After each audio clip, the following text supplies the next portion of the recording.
Oke, kali ini kita akan membedah sesuatu yang mungkin sudah sangat akrab ya di telinga kita semua selama bulan Ramadan, yaitu sebuah kritik ilmiah terhadap tradisi Bilal Tarawih.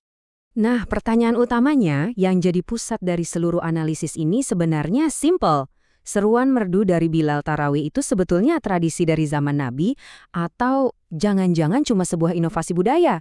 Ini pertanyaan yang cukup menantang loh, karena kan ini sudah menjadi praktik yang dipegang erat oleh banyak sekali orang. Baik, biar gampang, kita akan pecah pembahasannya menjadi 6 bagian ya. Kita mulai dari akar masalahnya, lalu kita lihat satu persatu argumen yang ada, sampai nanti kita tarik kesimpulannya. Seluruh kritik yang akan kita bahas ini sebetulnya akarnya itu cuma satu. Sebuah konsep kunci dari disiplin ilmu usul fikih atau prinsip-prinsip dasar hukum Islam. Konsepnya itu disebut istidlal fi gairi mahallihi. Waduh, apa itu? Gampangnya gini, ini adalah istilah untuk tindakan memakai dalil agama, tapi di luar konteksnya. Jadi dalilnya itu umum banget, tapi dipakai untuk membenarkan sebuah praktik baru yang sangat spesifik. Menurut sumber analisis ini ya, pembelaan untuk Bilal Traweh itu masuknya ke kategori ini. Oke, kita masuk ke pembenaran pertama yang sering digunakan. Ini menggunakan metode kias atau analogi dengan membandingkannya dengan sholat lain. Jadi argumennya tuh begini, kan ada tuh seruan untuk sholat gerhana yang bunyinya as-sholatu jami'ah. Nah, kalau untuk sholat gerhana saja boleh ada seruan, kenapa untuk taraweh yang juga sholat berjamaah tidak boleh? Kira-kira begitu logikanya. Tapi, coba deh kita lihat perbandingannya. Seruan sholat gerhana itu cuma satu kalimat pendek, simple. Sekarang, bandingkan dengan ritual Bilal Tarawih. Ada solawat yang merdu, zikir yang seperti paduan suara, bahkan sampai menyebut nama-nama khalifah. Dan itu diulang terus di setiap jeda rakaat. Jauh banget kan bedanya? Makanya sumber ini bilang ini adalah analogi yang keliru, atau bisa dibilang maksa. Jadi, poin utamanya di sini, bantahannya adalah ini analogi yang cacat. Kita tidak bisa menyamakan sebuah seruan yang simpel dan memang ada aturannya dengan sebuah tambahan ritual yang panjang, kompleks, dan terus terang dibuat-buat. Izin yang kecil dan spesifik itu nggak bisa jadi kartu sakti untuk menciptakan sesuatu yang jauh lebih besar dan rumit. Oke, argumen pertama beres. Sekarang kita pindah ke dalil kedua yang sering banget dipakai. Dan kita akan lihat bagaimana kritik ini membantahnya. Dalilnya adalah hadis sohih ini, yang intinya mengatakan, jangan sambung satu sholat dengan sholat lain, sampai kamu berbicara atau keluar. Nah, kata kuncinya di sini adalah berbicara. Kata inilah yang sering dianggap sebagai lampu hijau untuk seruan Bilal. Argumennya kan hadisnya menyuruh bicara, ya Bilal kan bicara juga. Tapi coba kita lihat bantahannya.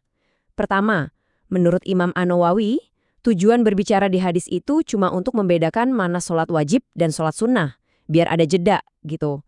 Kedua, pembicaraan yang dimaksud itu ya omongan biasa atau zikir sendiri-sendiri pelan-pelan, bukan dibikin jadi ritual formal keras-keras, berjamaah dan dipimpin satu orang khusus. Nah, tindakan memformalkan inilah yang dianggap sebagai modifikasi ajaran agama yang tidak ada dasarnya. Inilah yang kemudian dikategorikan sebagai bid'ah idhofiyah. Maksudnya apa? Perbuatannya sendiri, yaitu berzikir, itu ada dasarnya, disyariatkan. Tapi caranya itu loh yang diinovasikan. Dibuat format, waktu, atau tempat tertentu yang sama sekali tidak ada dasarnya dalam syariat. Jadi yang baru itu bagaimananya, bukan apanya. Dan ini keren banget, ada kutipan dari ulama klasik, Imam Asy-Syatibi, yang seolah-olah sedang membicarakan persis kasus ini.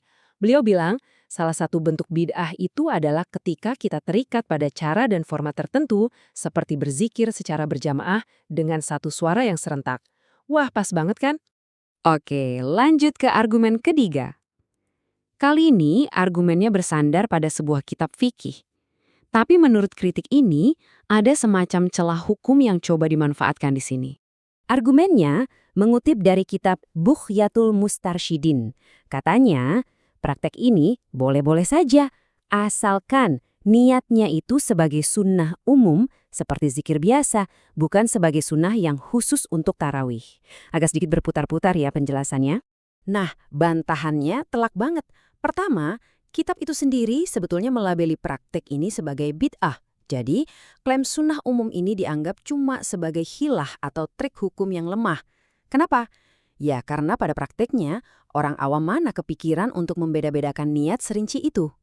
Logikanya begini, bagi jamaah biasa, seruan Bilal itu ya sudah dianggap satu paket dengan sholat tarawih, tidak terpisahkan. Ini kan bisa bikin bingung dan salah paham, seolah-olah itu bagian wajib dari ibadah. Nah, karena potensi kerusakannya inilah, maka perlu diterapkan prinsip sad ad-dhari'ah, yang artinya menutup jalan menuju kerusakan.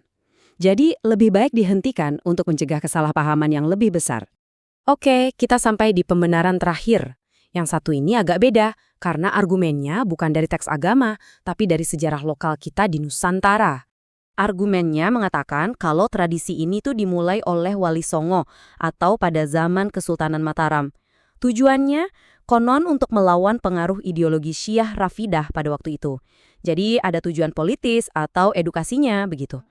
Tapi, dari kacamata fikih atau hukum Islam, bantahannya simpel dan tegas. Sumber hukum Islam yang disepakati itu hanya ada 4, Al-Quran, Sunnah, Ijma' atau kesepakatan ulama, dan Qiyas. Sejarah, politik, atau budaya, sebagus apapun tujuannya, itu bukan sumber hukum untuk menetapkan sebuah ritual ibadah. Dan ini mungkin puncaknya dari semua kritik ini. Sebuah kutipan yang sangat kuat dari Imam Malik bin Anas. Beliau bilang, siapapun yang membuat-buat perkara baru dalam Islam yang dianggap baik, dia sebetulnya telah menuduh Nabi Muhammad mengkhianati risalahnya. Maksudnya, seolah-olah ajaran Nabi itu belum lengkap, jadi perlu kita tambah-tambahi. Wow, dalam sekali ya maknanya. Jadi, setelah kita bedah satu persatu keempat argumen tadi, lalu apa kesimpulan akhir dari analisis ini?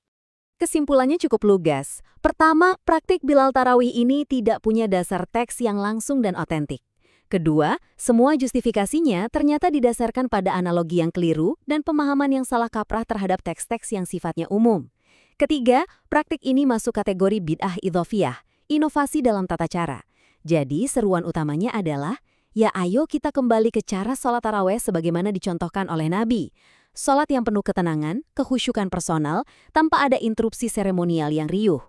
Nah, ini yang jadi bahan renungan kita bersama.